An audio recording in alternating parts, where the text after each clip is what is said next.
Hey, welcome back. It's time to do some work on the Mercury. And look, here's the thing.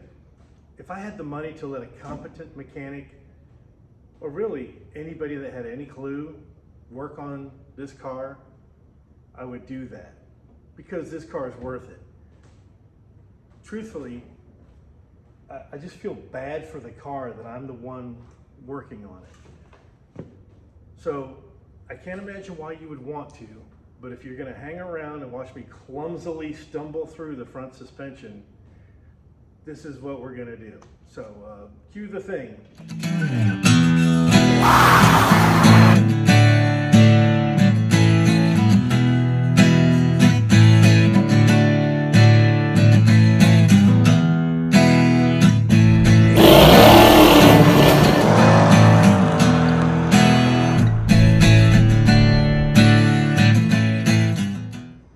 Oh, we're rolling? I think it's a good idea to copy other people that have channels like this. And we'll take a walk around the old rig and see what jumps out at us as the most important thing to do. We've done it before, but I think it's always a good idea. We're going shaky cam, here we go.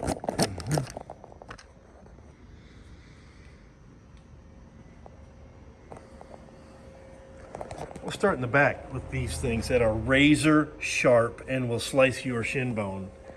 Half the car is in the trunk apparently. We got some boom booms right there. Batteries in the trunk. Couple of cracks in the bodywork. Nothing, you know, if you look real close you can see them. I don't know if that'll show up on camera, but you know, if you really squint, you can see them. Unbelievably, these lower rear quarter panels were made by Gene Winfield at his place out in the desert, and he shipped them to me, and he signed them on the inside, and they have these flush mount fender skirts. These are fiberglass. The original ones were rotten out. The rocker panels are actually starting to rot out a little bit. We might need to patch them. The body is not in terrible shape. It's not in great shape, but it's not in terrible shape overall. The interior, we'll get home, worry about that later. The retainer bands on the wipers, that might need to be refreshed. And maybe we'll do something other than rubber bands because it's going to be sitting in the sun a little bit. So that's a little loose. But you can still get these wipers. Even though the top has been chopped, you can get 12-inch wipers. You just order them at Napa. This is kind of goofy. The bumper sticks out way far here. It's bent in here. It's twisted up over here pretty good. And it sticks way out here. And from a low angle, it really jumps out at you. So we're gonna see if we can straighten that up a little bit. And the other side is very similar to the driver's side. No significant, you know, big damage. The big thing is the alignment and the wheels and maybe how high it sits. I mean, I know Mercury is supposed to sit low, but if I'm gonna drive it as a daily driver, I might need to bring it up a little. So we're gonna think about some different ways to do that. We could put on a taller tire, but then it'll rub even more and we'd have to clearance the fender. Or we could raise the springs a little. What on earth are they doing out there? This front suspension is the same as the front suspension on this vehicle. Now look how high that sits. You can see all the way under it. This one looks like it's sitting on the ground. So I'm going to measure, it's the same profile tire, and I'm gonna measure the cross member height off the deck and see if our cross member height is significantly lower. While we've got the battery cooking, let's pop the hood, check the oil, check the coolant. Even though we're just gonna start it up and move it 20 feet so I can get the wheels off, better to check the oil now than to get a kidney stone.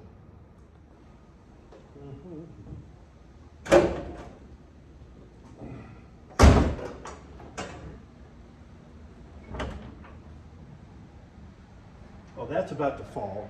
I need to show you that. We're gonna have to fix, that goes on the list. The hood hinge, remind me, hood hinge goes on the list. Looks like it's about a quart over full. Perfect. Oh yeah, we got some juice in there. Yeah, that all looks fine. Now this thing's got a one of these carburetor replacement fuel injection things. It's the Phytech brand, and when it sits for a while, if you cycle the key a couple times to get the fuel up here, it seems to want to fire off. But it's never had a good cold start, and that's one of the things we're going to try to do, is make it to where when you get in, it fires right up like it's supposed to. I don't know if I've ever done the IAC positioning on this thing. We need to get this thing tuned to where it idles like a idling thing that idles well. I'm going to show you over here. This is crazy. Let me get a flashlight. I'll go ahead handheld. On this hood hinge, what you can see is what's holding it in is a zip-tied stubby screwdriver. This can't be factory. So we need to tap this and put a proper shoulder bolt in there or something with a spacer, so that if that zip tie breaks, then the whole hood hinge is inoperable. We can't have that. I got to connect the battery and then it'll be, connected.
I think that'll be a good enough spot to take our measurements and figure out our tire situation. Here, now you can see, as cool as it looks, it's just a little low in the front. I'm gonna try raising it. It might go up too much, but we'll find out. Bear with me on the shaky cam, but as you may have noticed, we got the Cobra 215 70R15s. Same as on the back, so that we can rotate tires. Now I'm gonna show you what we gotta do here is remove the shock. Let me show you. Look at these crusty bolts. They're all rusty and crusty. And we gotta get loose this guy here. I already pulled the pin out, but everything's gotten really kind of rusty and yucky under here. So first thing we got to do is hit it with the Penetrone 90. Thank you, shapers, because this stuff really does make it so much easier to break loose these nuts and bolts. We're going to take the opportunity to really inspect all the steering components, all the grease boots, and make sure everything can at least be greased and adjusted. That needs some Penetrone. Let me put some on that.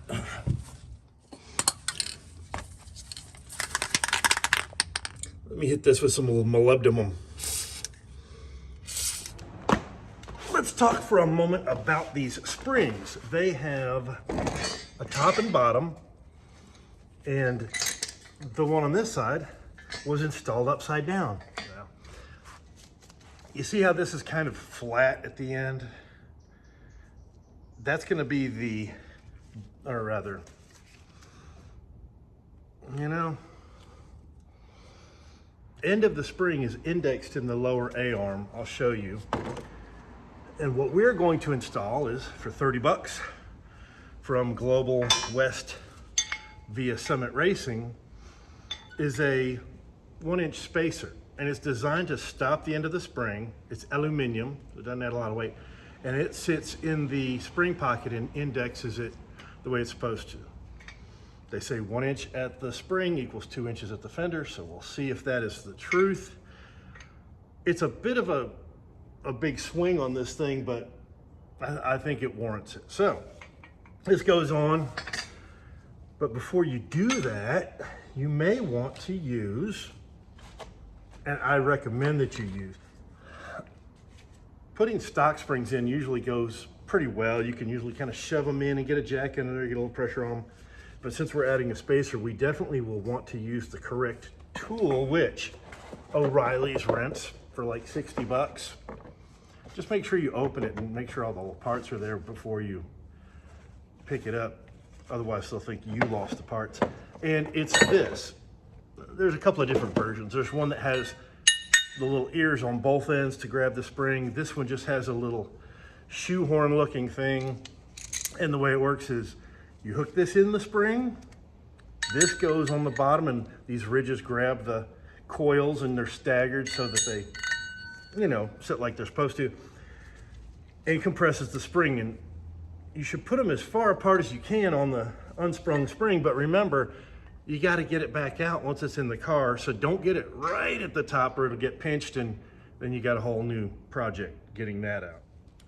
You've got 48 hours to bring it back, so if you work fast and efficiently like I do, then you've probably purchased yourself a $60 tool that you'll never take back and forget that you have the next time you need it, and go rent another one down the road. And we're going to take a swing at doing the alignment ourselves too. That's going to be a lot of fun. And here we're going in for a closer look. I have the wheel turned to the right. I stuck a 2x4 under the upper A-arm, which is this, to give me a little more room. And I disconnected the sway bar from the other side so that I can move it kind of as I need it.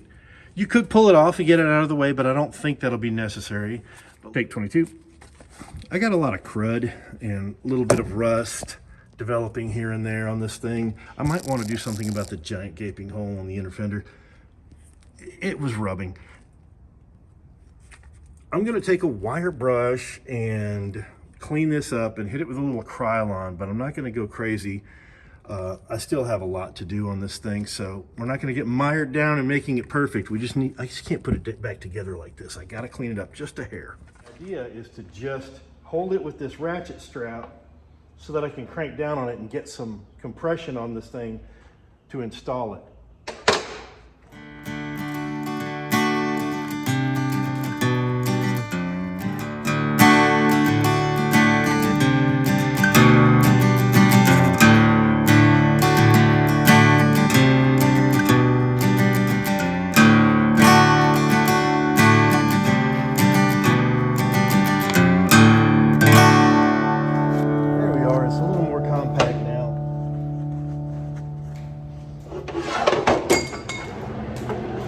That is fairly compressed. If we compare this to a non-compressed spring, that makes it a bit easier on the old install. Let's have a try here. I'm not sure how wobbly or how well you're going to be able to see any of this, but first thing is the spacer index is right here nicely. This is going to be our test fit right here.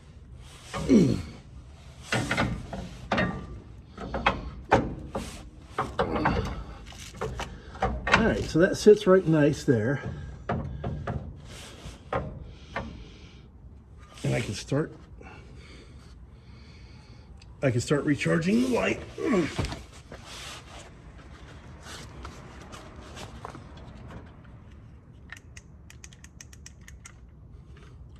ran out of battery.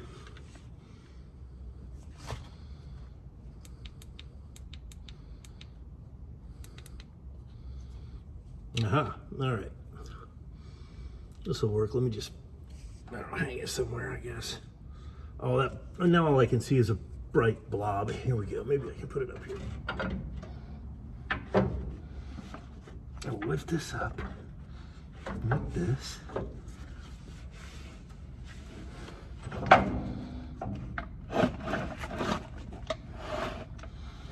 Get the jack where we want it.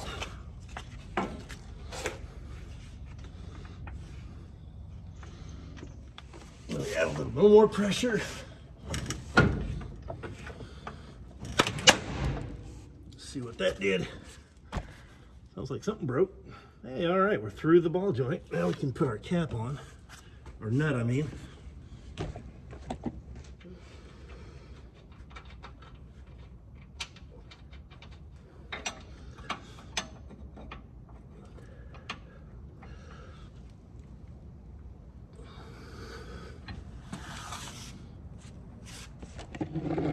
And we're in. Now we just have to remove our spacer. Let me see what that's going to be like. Well, it's sitting about 4 inches higher at the fender, but I think it'll probably settle a little bit. I just put it on the ground, but it's too high. There's no doubt about that. I might switch to 3/4 inch spacers, but we're going to drive it and see if it settles a little bit once I take it down the road. Well, I got her back together and she's sitting just a little bit higher. Not too high, I don't think. Might have to raise the back 1/4 inch. What do you think, Angry Elephant? You approve? All right. It doesn't really matter what the alignment is like right now. I'm gonna take it for a test drive for about 500 miles. Well, the first 200 miles went fine. You can see, though, the steering wheel is not what you'd call straight, even going down a fairly straight road, but it doesn't pull significantly either direction. Look, Ma, no hands. And it turns okay. I've got a lot of creaks and groans, and I got something in the back chirping like a bird that's driving me nuts. But let's concentrate on the steering. We'll replace a few more inner and outer tie rod ends, adjust the alignment, center the wheel, try to make it turn the same amount each direction, because it doesn't. It turns sharper one way than it does the other. I'm not sure what that's about, but overall it's doing pretty good. I'm going to find a shady spot to check the lug nuts, because I've driven it a couple hundred miles, and we'll go from there. Well, I'm all set to jack it up and tear the front end apart and start rebuilding the inner and outer tie rod ends and whatever else is wrong under there. But I noticed where I parked it, we've got some fluid. It's not a significant amount, but well, I believe we found the culprit, and it's just engine oil. There's a little bit of blow by, and it's dripping down this fill tube and going down the, dripping off the transmission there. And there's even some on the other side over here. I mean, it's a tired old small block. Probably needs to be freshened up. And my nifty standoffs are leaking here, so I'll put some rubber washers on that or some nylon. Let's see if we can get that to stop leaking also. Actually, that looks like where most of it's coming from, but we can address that. This is a tie rod. It ties the steering from one side to the other. There's one of these on either side of the car, and in between there's a bar, basically a link that they call it. I think it's called a link. Anyhow, this attaches to one part of the suspension so it can move like this. Then you got one on the other side that can do that, and the bar in the middle stays attached to the frame via a couple of these guys here. There's one that just bolts to the frame and keeps the geometry correct, which is this. and then one that bolts to the steering box that you control when you steer. Now, I replaced the steering box on this thing incorrectly because it doesn't turn as far one way as it does the other way. So I have to learn how to center. I got to figure that out. So we'll be pulling the arm off the steering box, and you'll see both of them together. And the way these work, there's threads on either end of the tie rod. They call them tie rod ends. And one is threaded one direction, one is threaded the other. So when you spin this, it gets shorter or longer, depending. And that's how you can adjust, your alignment from wheel to wheel, your toes. You want to adjust your toes, this is how you do it. I also rented a Pitman tie rod puller, a Pitman arm puller, and this is called a tie rod end remover non-damaging. And I'm thinking, shouldn't they all be non-damaging? Have a looky-see right here. I bought these parts a while back, but I'm sure the part numbers are all the same. So I looked up ES381RL, and that is the outer tie rod. On both of them, it's the same part number, left and right. So I went ahead and labeled them OUT, which is an acronym, and it means outer tie rod end. And the assembly is pretty easy. This is called a control sleeve, and this is the thing that it's basically like a turnbuckle. And you try to start the thing, and if it doesn't start, you spin it around. Let's just see here. Hey, we have a winner.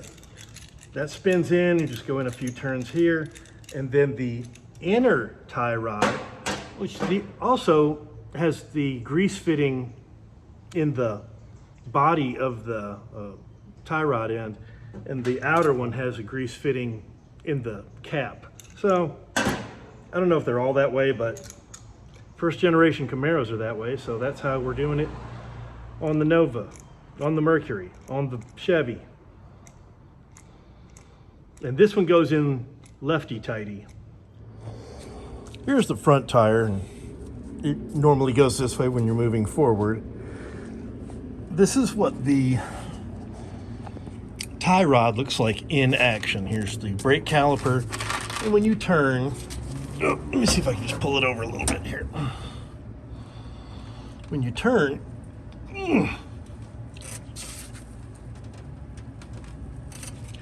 this thing moves, and there's one on the other side that's hooked to the steering box that moves. So this bar doesn't move up and down with the suspension, but the tie rods can move up and down with the suspension. And that's essentially all it is. It's called an idler arm. It just swings back and forth when you turn, and it fixes the other end of this bar to the frame. And it's pretty cruddy. I don't think it's ever been changed. But I mean, that's only been since what, 1968. So it should be fine. We might clean it up. If I put the camera right there, it should completely impede me from getting this thing on here. And let's just see if it snugs right up on here. Which it seems to snug all the way on there pretty good.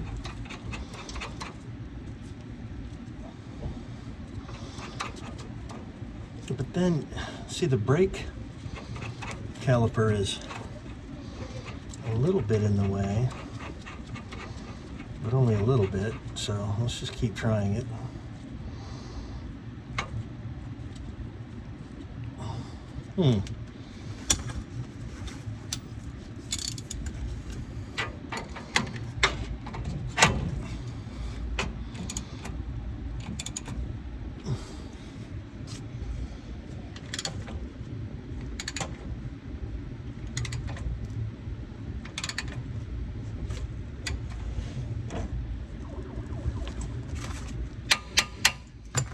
It does mention that you could try to wrap it with a hammer.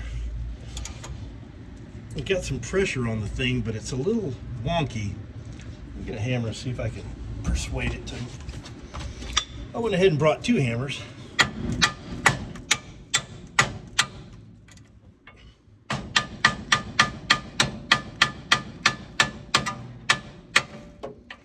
Hey, all right. I mean, I could remove the brake caliper and give me a little more room, but you can see how it's got a tapered fit, and then just that little bit of rust really locks it in there for a long time. Boy, that's loose as crap. That one wiggles around. All right, I'm going to repeat the process on the inside, and let's see how that goes. I'm wondering, why couldn't I just go ahead and remove the arm here instead of trying to get this off, because this lines up with that. I could do the rest of this out from under the car. Application.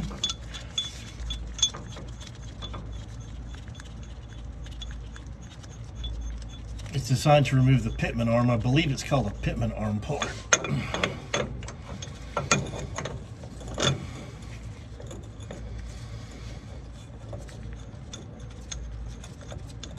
I don't think this was installed correctly anyway. I don't know who did it.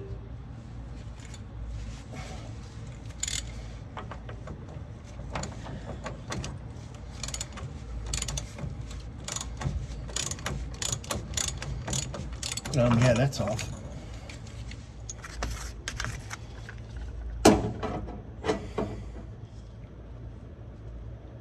Let's try the other one just to see if it's any different.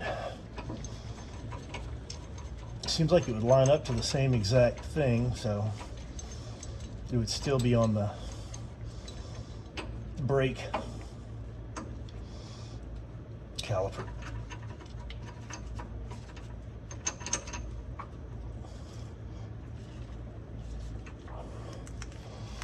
Yep. I like this one. At least it has that little sleeve so that once it's on there, it can kind of stay locked on.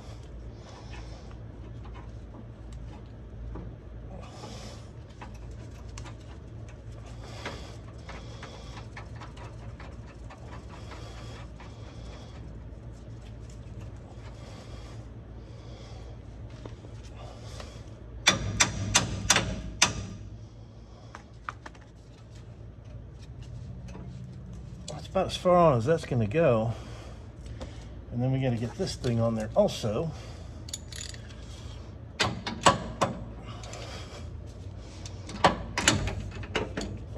Put some pressure on there and whack it with a hammer.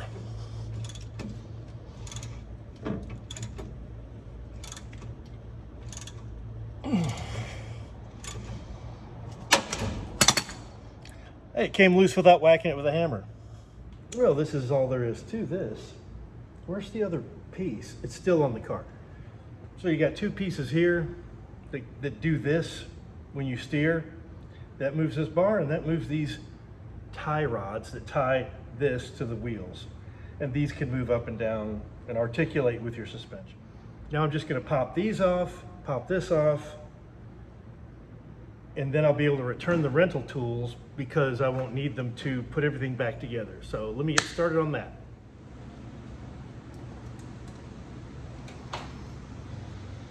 Well, that's it for the disassembly, except for the other steering arm that's just idling arm that is worn out, that I got to pull off the frame. It bolts onto the frame with 2 bolts, it looks like.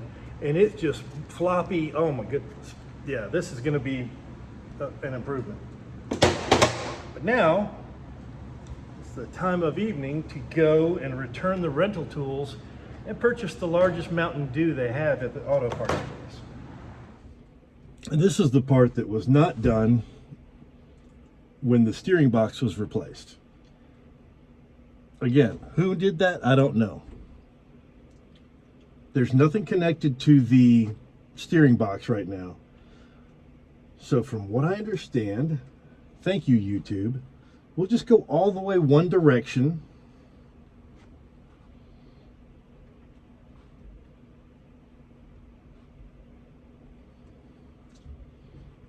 All right, there it stopped. just for fun, I'm going to mark 12 o'clock on this thing. I should really get a new steering wheel. This looks bad.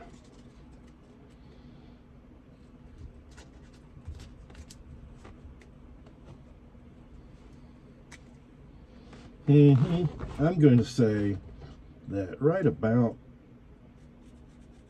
there is vertical from the horn button. Right in between those two marks. That is our mark is the spot that's not marked between those two marks. Now we count. Hopefully it's not too high. 1, 2, 3, and that's it. That's exactly 3 turns from one side of the to the other, of the steering box. And that is almost exactly 12 o'clock.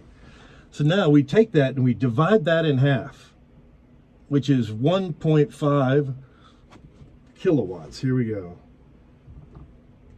1, and then 0.5 is going to be straight down.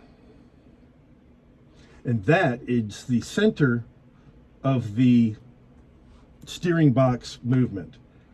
Now you don't have to be exactly perfect on this, but you need to be pretty close. And I'll show you why you don't have to be exactly dead on, because there are only 4 positions that the steering arm will fit on. So you could be a quarter of a or an eighth of a turn off on this, but it'll still be within the range of the full. You'll see. Now here's our pitman arm, and what you'll see here, if you can see this, is there's splines and then there's a flat spot. And there are 4 flat spots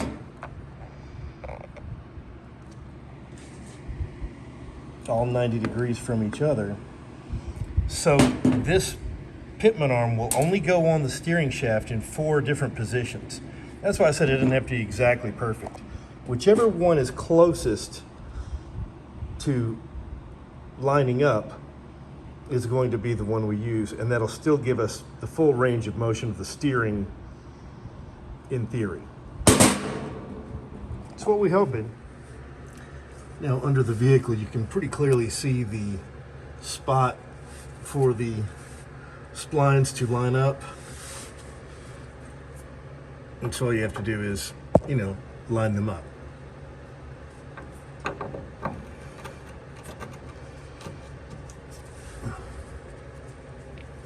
And that's going to be the center of the steering.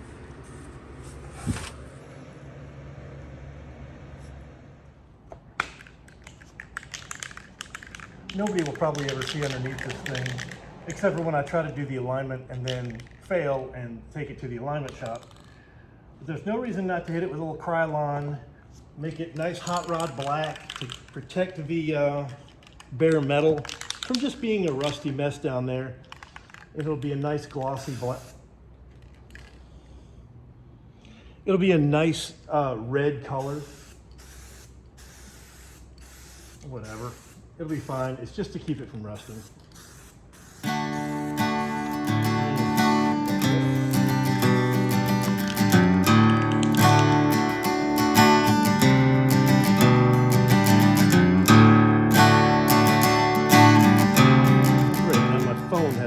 Red spray paint on it. I'll let this flash off, hit it with another couple light coats, flip them over, do the same thing. You get the idea. Powder coating. There, now it's all nice and, looks like all new parts. So this is not a new part. It looks like new enough. This thing sits this way in the car, and then this bolts to the frame, so it can turn it left and right. I think the shorter end of the 2 goes on the driver's side. The short ones of these go on the outside. There's only 2 ways to get this wrong, so I'll have it together correctly on the 3rd try. Let me just start throwing stuff under here. I just figured it out. I didn't paint it red on accident. I painted it red so that you could see very easily how it all lays out under the vehicle. So that's everything attached like it's supposed to be, and theoretically steering box centered. So now we have to make these adjustments. It looks like I got some schmutz on lunch. I make these adjustments to get the wheels pointed in the same direction. Let's try that out. I'm not sure how well you can see it, but we got the front wheel on this side pointed a little bit to the left, and the front wheel on this side pointed significantly to the right. So they are pigeon-toed at this point, meaning this tie rod needs to be shorter to bring that sucker back in line. So that's what we're gonna do, and I've got some stuff to do it with. This is the plan. I don't really know what I'm doing. I'm gonna put these 2x4s in front and behind the tires to elevate these two levels. So they'll be sitting not directly on the ground, but up a little bit. How do I know exactly how high these are supposed to be? I don't, but I just figured up off the ground a little bit will make it easier to do. Then I measure in front and back of the tire, and then I'll switch them and make sure the measurements are the same. Then I'll know how far to move one and make an adjustment. It'll probably take 20 times, but we'll give it a try.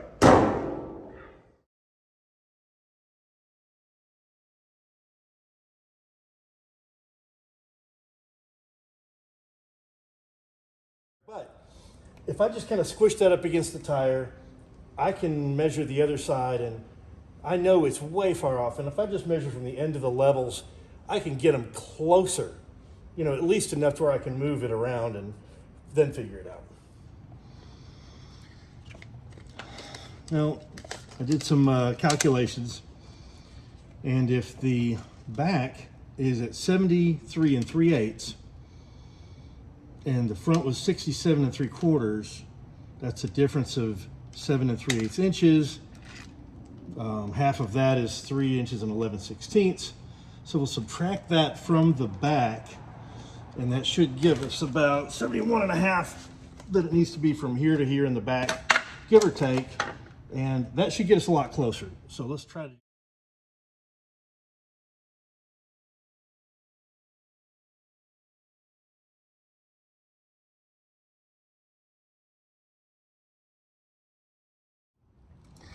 Well, that's closer with it jacked up. Now, I did that so it would be easy because I knew I had to make a pretty big adjustment. So let me drop it back down and measure it one more time here. Well, it took a bit of doing, but the toe is set about 1/8 of an inch in the front, and I think that's about standard. I kept adjusting this wheel until it ran out of adjustment, and so then I went and adjusted the other wheel for the last bit. So the steering wheel is crooked. What I'll do is test drive it, get going straight, mark the center. When I come back to the shop, I'll get that centered up, and then I'll just adjust the wheels until the steering wheel is straight, and I'll just do the same number of turns on one side as the other, and we'll recheck it. It's not hard. Yeah, I need to center the wheel a little bit. Just a hair. Right there is more like the center. But when I'm headed straight down the road, it's more like this.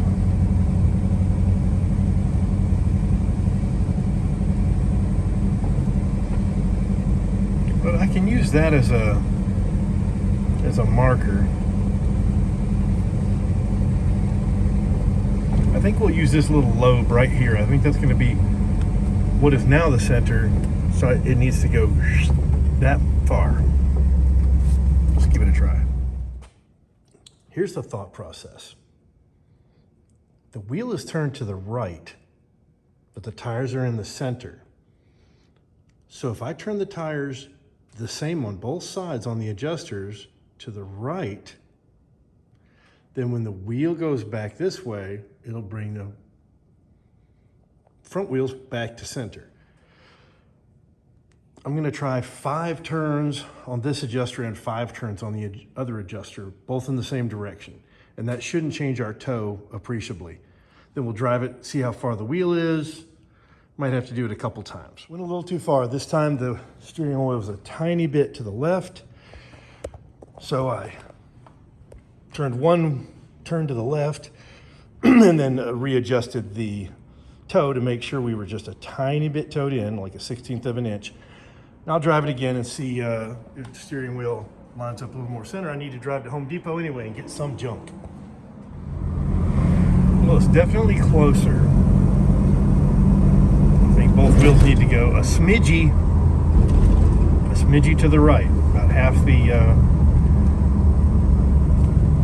the adjustment that I made last time.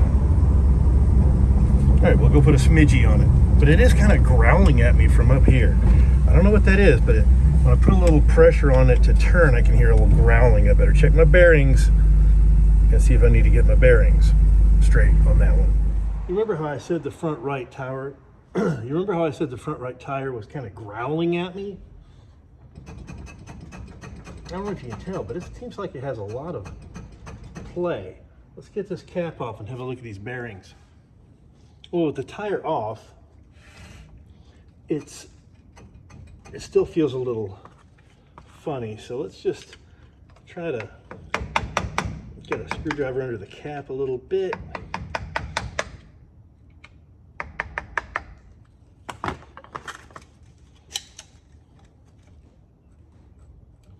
I'll try not to mangle these things too badly. Let's see if I can figure out what I'm looking at here.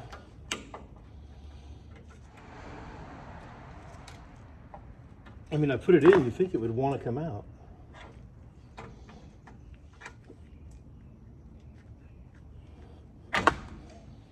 Oh, that's going to make it, oh, it's beautiful.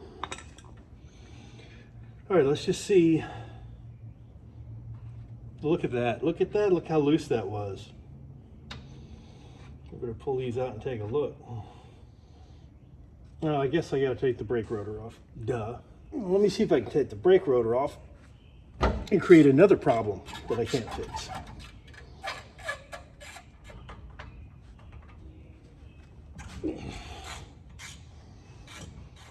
These were so tight, it's like you didn't want the brakes to fall off. There we go.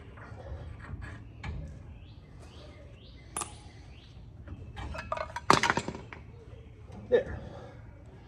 Never get that back together.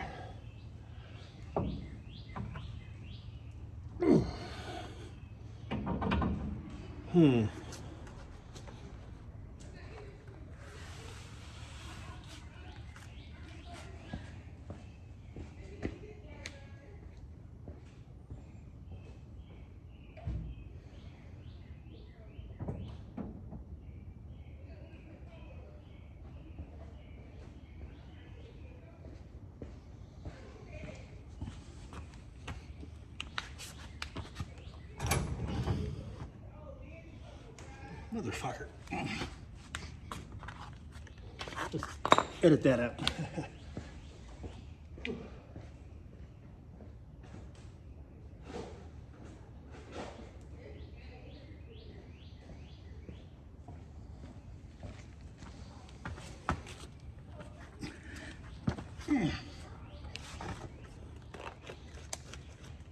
There is a scenario where they just needed to be adjusted in and they aren't completely destroyed. That is not likely to be the case, but it is possible.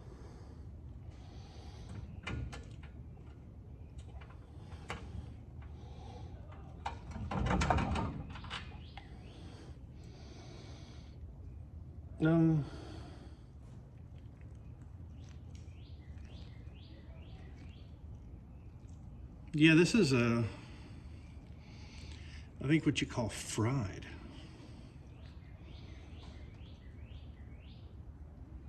Yeah, that's not rolling very smoothly at all.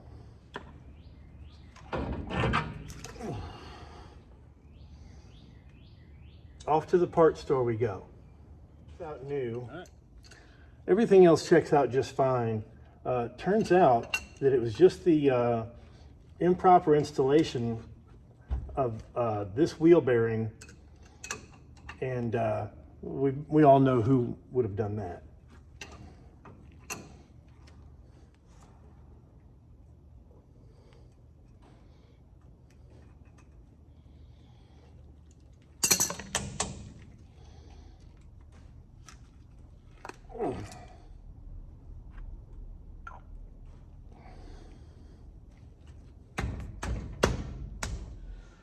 It's time for another test drive. Oh, but it's raining outside, you say. I say good, because that reminded me about the windshield wiper. Check this out. I went to Lowe's and bought a pack of springs and some galvanized wire. Looks like this. And some springs. And just twisted up a piece of wire. I think I could probably purchase the original style springs for a shoebox Ford or an old Mercury, and they're available online, but this was $5 at Lowe's, and I can adjust the tension, and they seem to stay in place pretty good. Not great, but if I need to tighten them up, I can add more spring, cut them shorter, whatever I need. At least we can test drive it and enjoy the rainy day. It's tracking pretty good, and wipers. When I look at it from a distance, I think it's sitting just fine. It's still low. The wheel fills the arch pretty good. I can see underneath it, but it's not higher in the front than it is in the back. I think we're good on the height. That's it. That's going to do it for this week's episode. What have we learned? Number one, I have no business working on cars. But that's a running theme throughout the whole video series. We know that. Number two, a $15 bearing would have solved the horrible tire wear issue I was having, and I didn't need to do all that other stuff. Number three, I did all that other stuff, so the whole front end is nice and refreshed, and the alignment is better. It turns both directions now like it's supposed to. Next episode, the rear suspension. It is way too stiff and bouncy. It's got coilovers in the back, and that doesn't mean it has to be stiff and bouncy. It means I've got the wrong spring rate, the wrong length shocks. So I'm gonna chock the front wheels, jack up the back and take some measurements, but that'll be for another video. As always, I have no idea why you're watching this. It's a mystery.